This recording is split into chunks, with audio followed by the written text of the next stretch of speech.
शहरी भागांमध्ये कांद्याचे दर वाढले की देशभरात त्याची चर्चा होते। महागाईच्या बातम्याही झळकू लागतात। मात्र जेव्हा महाराष्ट्रातला शेतकरी आपला लाख मोलाचा कांदा कवडीमोल भावाने विकतो किंवा नाईलाजाने तो रस्त्यावर फेकून देतो, तेव्हा मात्र त्या वास्तवाची तितकीशी दखल घेतली जात नाही। देशाच्या एकूण कांदा उत्पादनामध्ये महाराष्ट्राचा वाटा हा सर्वाधिक आहे। तरीही नाशिक, अहिल्यानगर, सोलापूर या परिसरातील शेतकरी आर्थिक संकटात का सापडतात? कांद्याचा दर नेमका कसा ठरतो? दरवेळी त्याचा फटका शेतकऱ्यांनाच कसा बसतो? नाफेडचा रोल नेमका काय असतो? लागण, औषध फवारणी, कांदा काढणीसाठी एकरी किती खर्च येतो? शेतकऱ्यांचा कसा तोटा होतो हे सगळं आपण या व्हिडिओतून समजून घेणार आहोत। पण त्यासाठी व्हिडिओ शेवटपर्यंत नक्की पहा। नमस्कार, मी प्रियंका लाठी, आपण पाहताय न्यूज 18 मराठी। सगळ्यात पहिला महत्त्वाचा मुद्दा येतो उत्पादन खर्चाचं वास्तव, लागवडीपासून काढणीपर्यंत। आता कांद्याच्या दराचा प्रश्न समजून घेताना सगळ्यात आधी उत्पादन खर्चाकडे लक्ष देणं गरजेचं आहे। कारण शेतीमध्ये आता मजुरी आणि निविष्ठांचं म्हणजे जे इनपुट्स दिले जातात त्याचे दर मोठ्या प्रमाणावर वाढलेत। एकरी खर्चाचं गणित आपण समजून घेऊयात। ट्रॅक्टरची मशागत, दर्जेदार बियाणं 6 ते 8 हजार रुपये यासाठी खर्च होतात। खते आणि शेणखत 20 ते 28 हजार रुपये साधारणतः खर्च होतात। औषध फवारणी आणि मजुरी असा सर्व विचार केला तर एका एकरासाठी साधारणतः 75,000 ते 1 लाख रुपयांपर्यंत खर्च येतो। म्हणजे प्रति किलो खर्च विरुद्ध बाजारभाव जर आपण पाहिला तर शेतकऱ्याला 1 किलो कांदा पिकवण्यासाठी साधारणतः 16 ते 22 रुपये इतका खर्च येतोय। ही आकडेवारी कमी जास्त होऊ शकते, पण साधारणतः हीच आकडेवारी आहे। साध्या गणितानुसार हा कांदा बाजारामध्ये 25 ते 30 रुपयांना विकला गेला तरच शेतकऱ्याला नफा मिळू शकतो। आता प्रत्यक्षात बाजारामध्ये आवक वाढली की कांद्याचे दर अनेकदा 9 ते 11 रुपये प्रति किलो पर्यंत खाली घसरतात। काही बाजार समित्यांमध्ये तर हा दर 1 ते 2 रुपयांपर्यंत घसरल्याची उदाहरणं आपण पाहिली आहेत। यामुळे शेतकऱ्यांना मोठ्या आर्थिक तोट्याला सामोरं जावं लागतंय। आता दुसरा महत्त्वाचा मुद्दा बाजार समित्यांमधील यंत्रणा आणि त्यामधल्या त्रुटी। अर्थशास्त्राच्या नियमानुसार शेतमालाचे दर हे मागणी आणि पुरवठ्यावर ठरतात, डिमांड सप्लाय रूल। मात्र कृषी उत्पन्न बाजार समित्यांमध्ये चित्र थोडं वेगळं आहे। लिलाव पद्धतीतील अडचणी काय आहेत तर बाजार समित्यांमध्ये लिलाव प्रक्रियेत काही वेळा पारदर्शकतेचा अभाव आढळून येतो असंही काही शेतकरी सांगतात। खुली लिलाव पद्धत शेतकऱ्यांसाठी अधिक सोयीची असते असं देखील बोलल्या जात आहे। मात्र जेव्हा गोणी पद्धत वापरली जाते तेव्हा शेतकऱ्यांचा पॅकेजिंगचा खर्च वाढतो आणि व्यापारी गोणीतील माल न पाहताच बोली लावतायत, त्यामुळे दर कमी होतोय असं देखील काही शेतकऱ्यांचं म्हणणं आहे।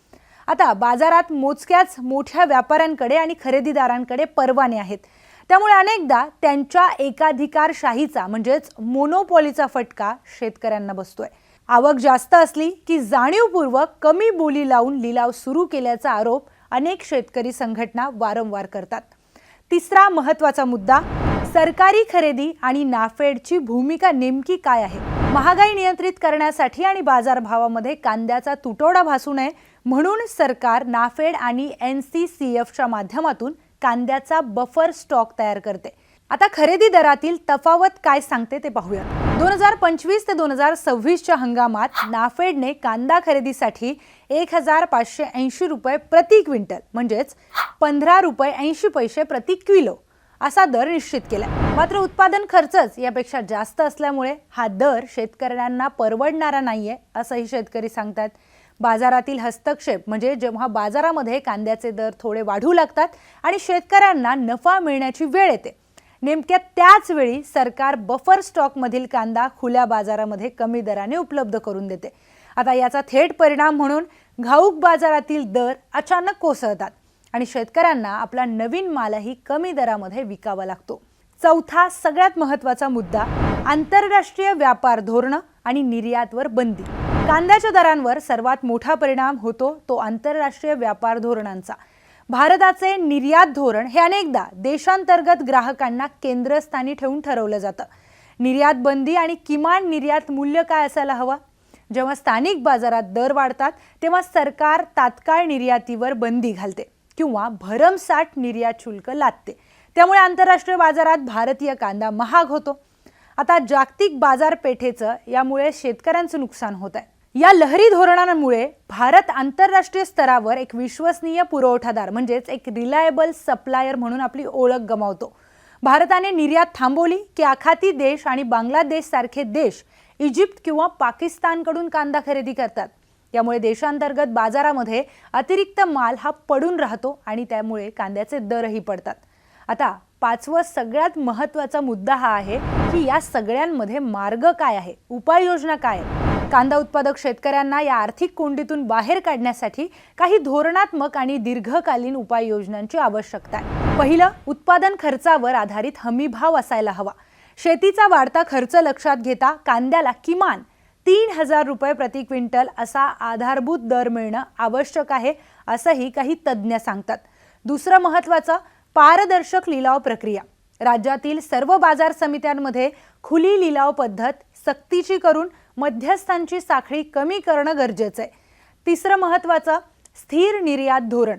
महागाई वाढली की लगेच निर्यात बंदी करण्याऐवजी किमान 5 ते 10 वर्षांचं स्थिर निर्यात धोरण असावं, जेणेकरून जागतिक बाजारपेठेमध्ये शेतकऱ्यांना हक्काचं स्थान मिळेल, असंही तज्ज्ञांकडून सांगण्यात आलंय। चौथं महत्त्वाचं, आधुनिक साठवणूक सुविधा म्हणजे पारंपरिक कांद्याच्या चाळींऐवजी आधुनिक कोल्ड स्टोरेज किंवा इरॅडिएशन सुविधा उभारण्यासाठी सरकारने शेतकऱ्यांना मोठं अर्थसहाय्य देणं गरजेचं आहे। पाचवं महत्त्वाचं म्हणजे थेट आर्थिक मदत। जर बाजारात भाव कोसळले तर प्राइस डिफरन्सिएशन पेमेंट म्हणजेच भावातील फरकाची रक्कम ही योजनेअंतर्गत शेतकऱ्यांच्या खात्यात थेट मदत म्हणून जमा केली जावी। कांद्याचा प्रश्न हा केवळ एका हंगामापुरता किंवा लहरी हवामानाचा नाहीये, तर तो धोरणात्मक त्रुटींचा देखील तितकाच आहे। जोपर्यंत आपण कांद्याकडे केवळ एक राजकीय आणि महागाईचा मुद्दा म्हणून न पाहता ग्रामीण अर्थव्यवस्थेचा कणा असलेल्या उत्पादनाच्या दृष्टिकोनातून पाहणार नाही, तोपर्यंत शेतकऱ्यांच्या व्यथा संपणार नाहीत। शहरी ग्राहकांसोबतच उत्पादक शेतकऱ्यांचं हितही धोरणांच्या केंद्रस्थानी असणं ही काळाची गरज आहे। तुम्हाला काय वाटतं? आपल्या प्रतिक्रिया, आपल्या भावना, आपली मतं कमेंटमध्ये आमच्यापर्यंत नक्की पोहोचवा। व्हिडिओ महत्त्वाचा वाटला असेल तर शेअर करायला विसरू नका। आणखी अधिक माहितीपूर्ण व्हिडिओसाठी पाहत रहा न्यूज 18 मराठी।